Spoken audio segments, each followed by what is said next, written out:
Everybody, this is Emma Skye. She's going to be staying with us for a while as she studies to be a forensic scientist. Hello. While she's staying here, she's also going to be working as my assistant to help me piece my memory back together. You're in for one hell of a ride, girl. What do you mean? You'll see. Emma, these are my teammates. That's a friend of mine called Chrono. That's a friend of mine called Cloud. And that's a complete bastard I know called Tamaki. I guess these guys are going to be my family from now on. So, as you probably guessed from one of my theory videos, I'm a fan of the Kingdom Hearts games. I was amazed how such a stupid idea could work out so well for Square. Somehow they made crossing over Disney and Final Fantasy work out.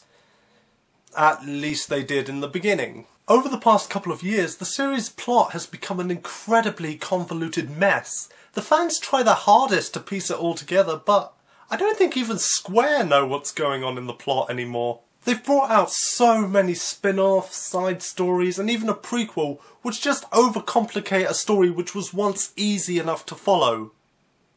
At least to a point. And yet they still haven't released a true third part to the story just yet. Yeah, Square have pretty much tried to fix a story that isn't broken. I mean, the story had a beginning, a middle, and an end. But yet they find the need to pointlessly add all these stupid prequels and sequels to it, which do nothing but overcomplicate the plot in a shameless attempt to milk more money out of it. I'm glad something like this will never happen with my franchise. Cloud? Let it go, Emma. Now, despite all I just said, I did end up getting the newest game, Kingdom Hearts Dream Drop Distance, myself. So I thought I'd take you through my initial reactions to the game. Again, just like with Catherine, these are just my first few thoughts after playing a couple of hours of the game. As such, you don't have to worry about spoilers here. This is actually a very rare case of us in the UK getting the English version of a Japanese game before the States even did. We got this game a full 11 days ahead of the States. Oh, by the way, the title of this game really confuses me. The game box says it's called Kingdom Hearts 3D Dream Drop Distance. Now, does that mean the 3D part is short for Dream Drop Distance as a clever play on the fact that it's on the 3DS? Or is the 3D part actually part of the title, not just a shortening of Dream Drop Distance? In that case, wouldn't a shortening of the title be Kingdom Hearts 3D DDD? Sorry, I know it's a very trivial thing to comment on, but I just find the title of this game very confusing. So anyway, the game begins where Coded, aka the Give Us More Money for Nothing game, left off. Yensid has decided to let Sora and Riku take the Mark of Mastery exam in order to become true Keyblade Masters in order to fight the oncoming return of Master Xehanort. That's something I never quite got. Why is he returning just because his Heartless and Nobody were destroyed? That kinda downplays the threat of being turned into a Heartless or Nobody when you just change back when both are destroyed. For that matter, why didn't Xehanort's original old man body become a Nobody? While he hadn't become a Heartless at that point, his heart did leave his original body, so shouldn't his original body have become a Nobody? I mean, it's still an empty shell. Does it really only work if the person turns into a Heartless? Kate, you're going off topic. Right, sorry. Anyway, apparently when Sora restored the worlds from darkness in the first game, some of them didn't return completely and have gone into a dreamlike state.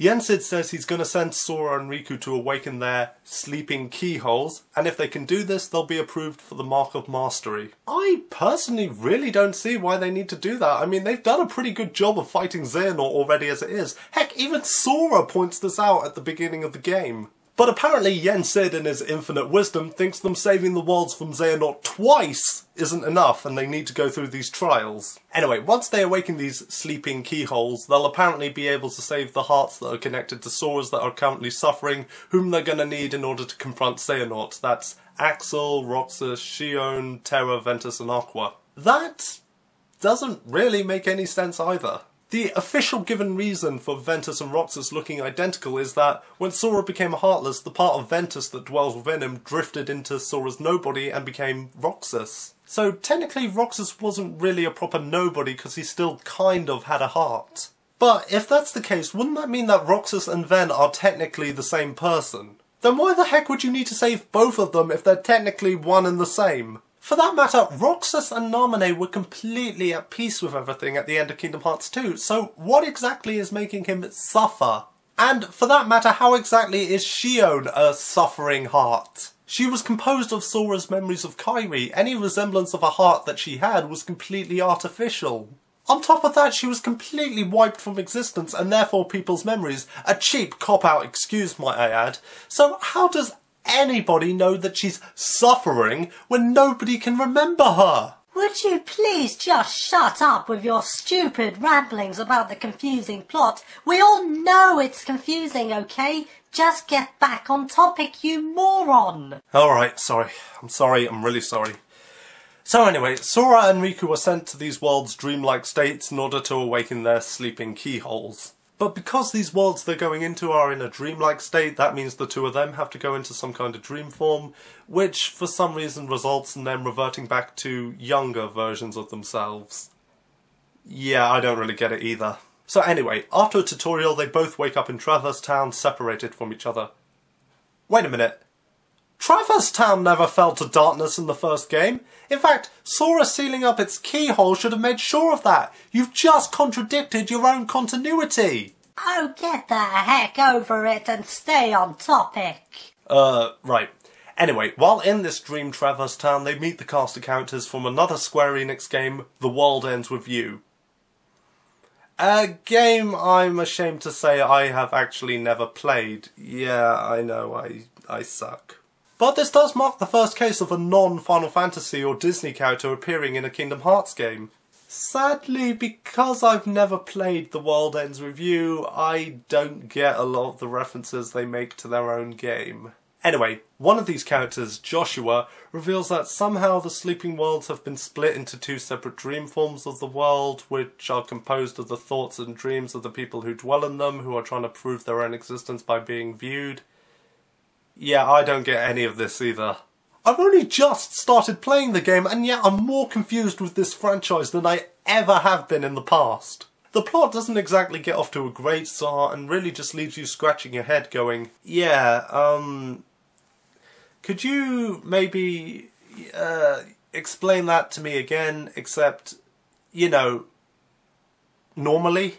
I just hope that things begin to make sense as this game progresses. But given this franchise, yeah, I'm a bit cynical about that. Anyway, the gameplay is largely like it was in Birth by Sleep, but there are a ton of new features. The first is called Flow Motion, which basically allows Sora and Riku to interact with the world around them, leaping off of walls, grinding on rails, swinging from poles, etc, etc.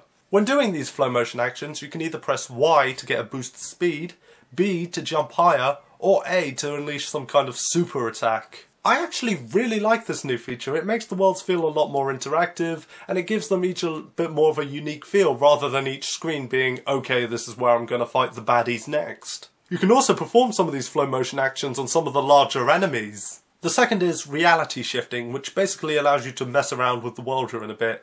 It lets you do things like throw barrels at enemies, throw enemies into each other, create grind rails from nothing, and all sorts of things. It all varies depending on the world you visit. It's neat, but I haven't really made that much use of it just yet. Pretty much because any situation where you would use it, you're more focused on fighting your enemies as it is. Finally, there's the Dream Eaters. They're both the new enemy in the game, and your new ally in place of Donald and Goofy. There are two forms of them: Nightmares, who basically just want to mess up everything like douchebags, and Spirits, who are basically Sora and Riku's Pokemon. No, I'm serious. Basically, you use these dream items in order to create a spirit either from a recipe sheet or winging it by doing it completely from scratch. After you make them, you can basically raise them either by having them battle the evil ones, or by stroking them using the touchscreen Nintendogs style. No, seriously. The new Kingdom Hearts game has a feature that lets you tend for cute, cuddly animals. And raising these little creatures will unlock all the new abilities you need in order to progress through the game and to get stronger. While petting them and loving them isn't really a necessity, it can help cut down on the grinding. At least somewhat. Oh, and if that wasn't enough, you can even battle your spirits against other spirits in a tournament, or against your friends' spirits in Wi-Fi battles. So yeah, basically these spirits are Sora and Riku's Pokemon, quite literally. Oh, and these tournaments you make them compete in are run by those unholy abominations. You mean Moogles? Don't mention their name, Emma! Why are you afraid of Moogles? Oh, and these spirits also help you in battle by building something called a link gauge. Once it's full, you can tap on the spirit's image on your touchscreen, and it will basically give you some additional powers. Sora teams up with them in order to take down the nightmares, whereas Riku absorbs their power in order to make his own attacks stronger. I have to say though, as an enemy, the Nightmare Dream Eaters are perhaps the most pathetic monsters that there ever has been in a Kingdom Hearts game. While some of the heartless nobodies and unversed looked kinda silly, they at least looked like monsters. With the Nightmare Dream Eaters though, it's like, oh run, it's the attack of the killer Technicolor animals. Half the time I can't tell which ones are my enemies and which ones are my allies. It's just lucky there's no friendly fire. Oh, and I guess there is one final feature called the drop gauge, which basically allows you to switch between playing as Sora and Riku. At any point during the game you can choose to drop, or it will do it automatically when the gauge runs out, switching you over to the other character and giving him various bonuses and stuff. Before the game came out and I first heard about this feature, I thought that when you dropped, when you switched to the other character, you'd pick up exactly where you were when you were the character you just switched from. I was afraid this would mean I'd skip over parts of one character's story because I switched to playing as the other. Thankfully that isn't the case. Whenever you drop, everything around the character you're leaving behind pauses, including his story progression. So when you eventually switch back to him, everything will be exactly how you left it. This new feature is kinda neat, but also kind of confusing. So, if you drop in the middle of battle, does that mean Sora and Riku are just gonna fall asleep in the middle of the battlefield? Does that mean whenever I'm doing it, I'm just basically saying, okay, see ya Riku, I'm just gonna let the Dream Eaters kill you while I go play as Sora? Nah, I'm just kidding. I know that it freezes everything around them because both quests are meant to be happening simultaneously. The graphics are good, on par with the PS2 games, but the 3D effect really doesn't add anything to the overall experience, in my opinion. But hey, that's the case for most 3DS games. Now, honestly, I am enjoying this game so far. The plot is just a little bit confusing at first, par for the course for this series at the moment, and the Dream Eaters just seem like a kind of silly Pokemon knockoff to me. But the game is fun so far, the flow motion and reality shift stuff is really cool. The gameplay is enjoyable so far, and I'm looking forward to seeing more of this game. You really are something else, you know that? What?